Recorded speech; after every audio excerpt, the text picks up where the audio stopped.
Hürmetli vatandaşlar, bugünkü leksiyalarımızı başlayımız. Leksiyada size Hacı Rozi. 4-5 gün sakıltıp koydum. Efendim vatandaşlar. Bugün sizlerge sözleydiği leksiyalardan bir avval çeyslağa 2021 yıl 12. ayının 2. günü. 12. ayının 2. günü bugünkü vaziyetten gepeysek Japonya'nın sabık veziri Shinzo Abe Tayvan boğazı vaziyeti doğrusunda ait keskin gep kıldı. Bolup mu Reis Xi Jinping'in ismini atab durup gep kıldı. Ondan Litva qattiq meydanını şerhiledi. Biz Cumhuriyet Partiyasidan korkmaymiz dedi. Şundaqla hazır Şvetsiya'nın sabık veziri bir parça makal yazıp makalesi dedi ki hazır Rusya Ukrayna çevresi asker toplavatıdı. Cungo Tayvan'a tehdit selavatıdı.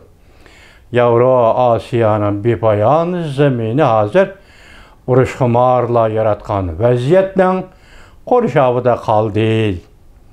Vatandaşlar bu leksiyen sözleşten evvel 28. gün 11. ayının sözleyen ahırkı leksiyemizge yana bir qatam diqqat qilib, yana bir qatam tasavvur qilishinglarni umid qilamiz. Chunki uningda Liyipin apandi vaqt to'g'risida hukm qilyapti.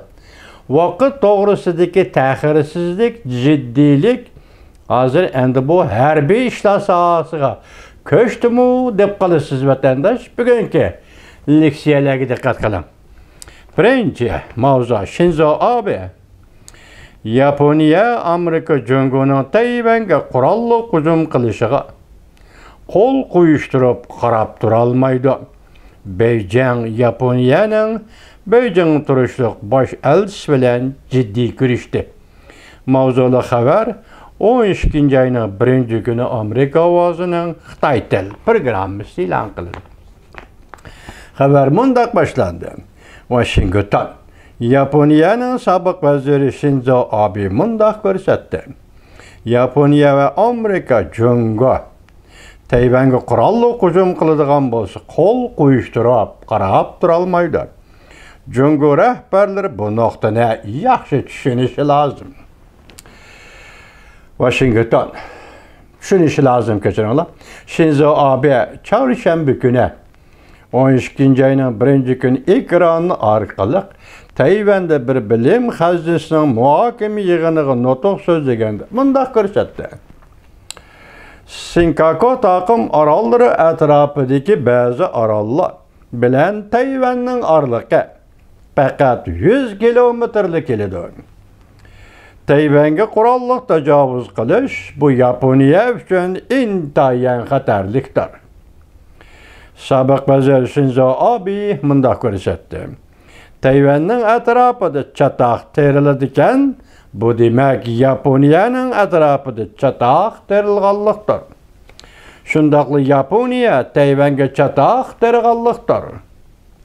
Shundaqli Yaponiya terilganlikdir. Shundaqli Yaponiya va Tayvanga chatoq terilganlikdir. Beijingda kishilar bo'lib Reis Xi Jinping bu ish to'g'risida xato tushunchada bo'lmasligi lozim.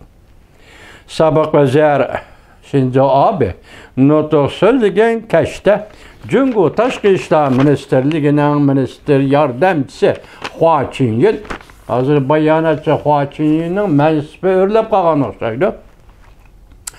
Yaponiyaning Beijingda turishliq elchisi Toshio Fu bilan jiddiy kurashib, sobiq vazir Shinzo Abening chekidan oshgan so'z iboralari to'g'risida jiddiy so'zlashdi.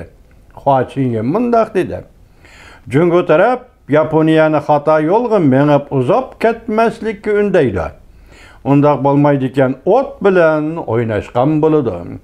Bosh elchi darhol Tokyoga bu xabarni xabar qiladiganligini bildirdi.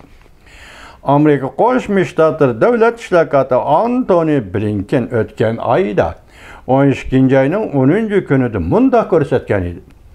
Agar Jungo Tayvanga qurolli hujum qiladigan bo'lsa, nurg'un davlatlar qo'l qo'yishtirib qarab turolmaydi. Rayon dairesinde ve rayonun sırtındaki devletler tinchlik ve bexatarlik tehdidiga uchraganda harakat qo'llanadi. Davlat ishlar kotibi Antony Blinken Amerikaning bu masaladagi izchil maydonini qayta sharhlagan.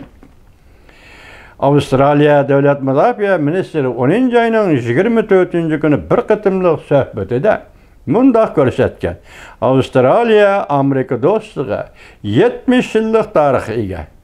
Agar Jungo Tayvanga qurolli hujum qiladigan bo'lsa, bu hujumga Amerika qandoq inkas qaytaradigan bo'lsa, Avstraliya Amerika bilan birlikda harakat qiladi.